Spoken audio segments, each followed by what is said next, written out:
राधे माँ तेरा नाम सबके दिलों में तेरा मधाम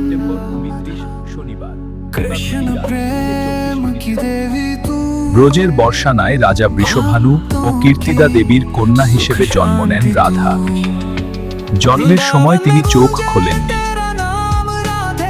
কথিত আছে, যখন প্রথমবার শ্রীকৃষ্ণকে দেখেন তখনই তিনি চোখ মেলেন।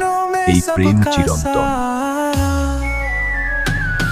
রাধা শুধু একজন দেবী নন, তিনি ভক্তির শক্তি, যিনি শিখিয়েছেন নিঃস্বার্থ ভালোবাসা কিভাবে ঈশ্বরকে পাওয়ার পথ।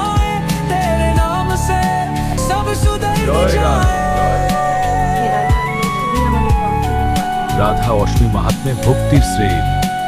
আমরা উপবাস রেখেছি প্রভু।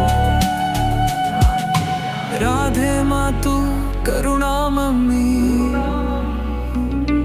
भक्तों की सबसे प्यारी। যারা সত্যিকারের ভক্তি নিয়ে রাধার পূজা করেন তাদের জীবনে বাধা কমে, সম্পর্ক মধুর হয়।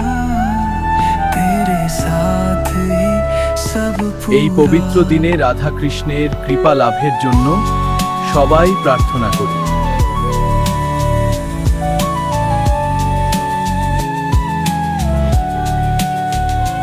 राधे राधे का जाप करो मन के सारे। অনেকে দান পুণ্য করেন, দরিদ্রদের খাবার বিতরণ করেন। বিশ্বাস করা হয় এতে রাধার কৃপা দ্রুত লাভ হয়। सुख पाओ जीवन को। এই দিনে হৃদয় থেকে একবার জয় শ্রী রাধে বললে জীবনের অন্ধকার দূর হয়ে আলো ও শান্তি নেমে আসে।